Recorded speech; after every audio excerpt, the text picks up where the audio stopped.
MBBS इन कर्नाटका। अगर आप भी नीट यूजी 2026 एस्पिरेंट है और अपनी एमबीबीएस कर्नाटका से करना चाहते हैं, the good news is here. Karnataka के रजिस्ट्रेशन फॉर्म ऑलरेडी खुल चुके हैं आज से। अगर आप भी कर्नाटका से एमबीबीएस करना चाहते हैं तो ये फॉर्म भरना आपके लिए जरूरी है। हम इस वीडियो में डिस्कस करेंगे कि किस किस बच्चे को ये फॉर्म भरना चाहिए, कौन कौन सी स्टेट का बच्चा ये फॉर्म भरने के लिए एलिजिबल है, किस किस तरह के कॉलेजेस इस फॉर्म से मिल सकते हैं, क्या कोई एक्स्ट्रा पेपर देना पड़ता है कर्नाटका के लिए, क्या क्या डॉक्यूमेंट्स चाहिए, कैसे कैसे फॉर्म भरना है, लास्ट डेट क्या है, स्टार्टिंग डेट क्या है, फीस कैसे पे करनी है और आपको सीट कैसे मिलेगी। आपके सारे क्वेश्चंस के आंसर इस वीडियो में मिलने वाले हैं, so make sure you watch the video till the end. सबसे पहले हम डिस्कस करते हैं कि ये फॉर्म किस किस को भरना है और क्यों कर्नाटका का फॉर्म सबको भरना चाहिए। आइए जानते हैं। देखो, अगर तो आप कर्नाटका से हैं तो कर्नाटका की 100% सीट्स के लिए आप एलिजिबल हैं, लेकिन अगर आप आउटसाइड ऑफ कर्नाटका के हैं, किसी और स्टेट से हैं, तो भी आपके लिए भी यहाँ पे सीट्स है। यहाँ पे बहुत सारे कोटाज होते हैं। यहाँ पे एनआरआई कोटा में भी सीट है, यहाँ पे क्यू कोटा में भी सीट है, मैनेजमेंट कोटा में भी सीट है। यहाँ पे बहुत अच्छे और बहुत सारे मेडिकल कॉलेजेस हैं जिनका इंफ्रास्ट्रक्चर बहुत अच्छा है, हॉस्पिटल बहुत अच्छे हैं, वेल एस्टैब्लिश्ड हैं, बहुत सारा कुछ है। That is why Karnataka is always the most demanding state when it comes to MBBS. अगर आप कर्नाटका से हैं तो ऑब्वियस है आप ये फॉर्म भरेंगे ही भरेंगे। अगर आप कर्नाटका के बाहर से हैं और आपको कर्नाटका के कॉलेज से एमबीबीएस करनी है या फिर बीडीएस करनी है तो आपको ये फॉर्म भरना मैंडेटरी है। देखो, आप ये मत सोचना कि हम काउंसलिंग से सीट ले लेंगे। सीट तो एट द एंड आपको काउंसलिंग से ही मिलेगी, बट फिर भी अगर आपने ये फॉर्म नहीं भरा है तो आप काउंसलिंग से सीट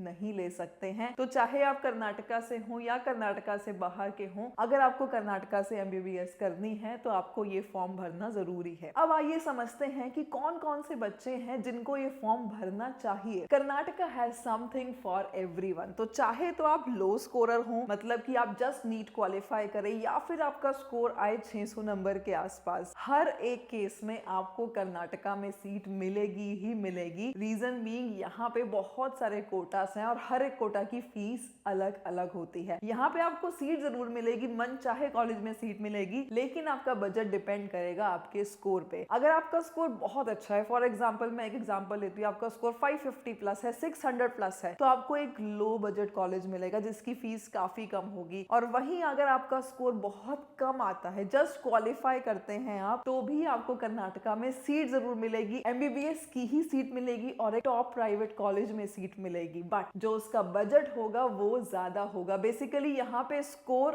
और जो आपका बजट है वो इनवर्सली प्रोपोर्शनल है। स्कोर ज्यादा होगा तो बजट कम होगा, अगर आपका स्कोर कम होगा तो आपका बजट बहुत ज्यादा हो जाएगा। तो इट टोटली डिपेंड्स कि आपका स्कोर कितना जाता है। बट हाँ देखो, अभी नीट का एग्जाम नहीं हुआ है, आपको भी नहीं पता है कि आप कितना स्कोर करोगे। तो चाहे तो आप मीडियम स्कोर करने वाले हैं, लो स्कोर करने वाले हैं या हाई स्कोर करने वाले हैं, मैं कहूंगी कि कर्नाटका का फॉर्म आपको जरूर भरना चाहिए। और ये फॉर्म भरना कैसे है, आपको वेबसाइट का लिंक ऊपर मिल जाएगा, आप इस वेबसाइट पे जाकर के फॉर्म भर सकते हैं। आपको न्यू रजिस्ट्रेशन करनी है, लेकिन उससे पहले कि मैं आपको ये पूरा प्रोसेस बताऊं, आपको जानना होगा कि आपको कौन कौन से डॉक्यूमेंट्स चाहिए इस फॉर्म को भरने के लिए। अगर मैं डॉक्यूमेंट्स की बात करूं तो आपको अपनी 10th की मार्कशीट चाहिए, अपने सिग्नेचर चाहिए बिल्कुल जिस भी स्पेसिफिकेशन में मांगे हुए हैं वो, अपनी एक फोटो चाहिए, recent photo. I would advise कि जो फोटो अपने नीट के फॉर्म फिल करते हुए आप यूज करेंगे, आप वही फोटो कर्नाटका के फॉर्म में भी यूज करें। It is not mandatory, it is just advisable. उसके अलावा आपको अपना एक फोटो आईडी प्रूफ जैसे कि आधार कार्ड, ड्राइविंग लाइसेंस या फिर आपका पासपोर्ट आपके पास होना चाहिए। इसके अलावा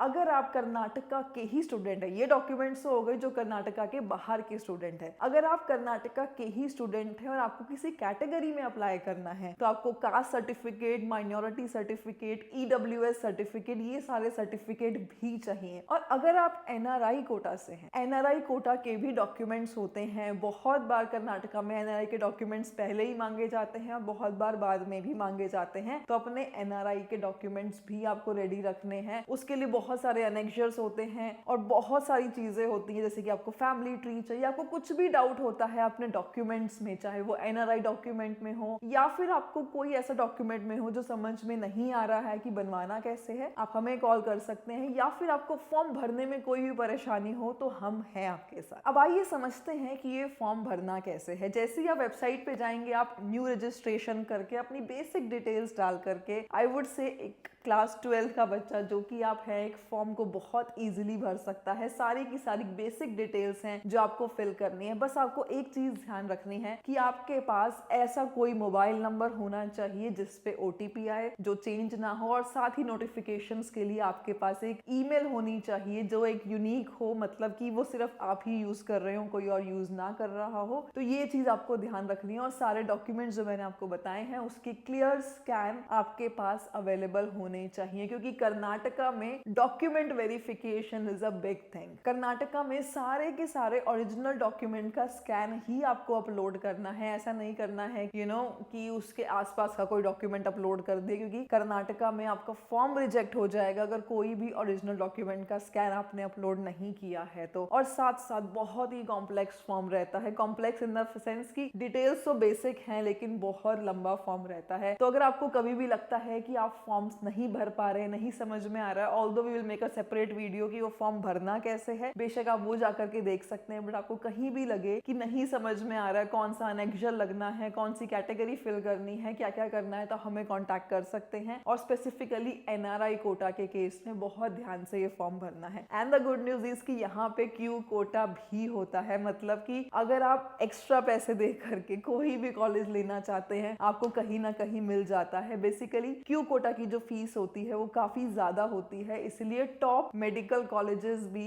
Q कोटा में जस्ट क्वालिफाई पे मिल जाते हैं। Q कोटा की fees most of the time NRI quota की फीस के बराबर होती है। So Karnataka is a great choice. अगर आपको भी MBBS कर्नाटका से करनी है तो ये फॉर्म भरना बहुत जरूरी है। हो सकता है ये फॉर्म रीओपन भी हो सकता है कि ये फॉर्म रीओपन हो, और हो सकता है कि फॉर्म रीओपन ना हो। एज पर पास्ट एक्सपीरियंसेस हमेशा फॉर्म रीओपन होता है, बट आई वुड सजेस्ट कि आप फॉर्म भर लो, क्योंकि बहुत बार बच्चे फॉर्म मिस कर देते हैं भरना। उन्हें लगता है कि अभी तो नीट का फॉर्म नहीं निकला है, अभी तो ये नहीं हुआ है, वो नहीं हुआ है, हम बाद में कर लेंगे। बट कर्नाटका की काउंसलिंग में अगर आपको पार्टिसिपेट करना है तो आप ये फॉर्म फिल कर दीजिए। अगर ये मिस हो गया तो आप कर्नाटका में सीट नहीं ले पाएंगे। अगर ये फॉर्म रीओपन होता है, वेल एंड गुड। हमारे एक्सपीरियंस के हिसाब से हमेशा रीओपन होता ही है, but still I would suggest कि आप जितना जल्दी हो सके अपना फॉर्म भर दे। लास्ट डेट आप स्क्रीन पर देख पा रहे हैं, इस डेट से पहले अपना फॉर्म आपको कंप्लीट करके सबमिट करना है। अगर आपको कहीं भी कोई दिक्कत आती है तो उसके लिए हम हैं। आई होप कि आपको ये वीडियो अच्छा लगा होगा। Till the next one, good bye.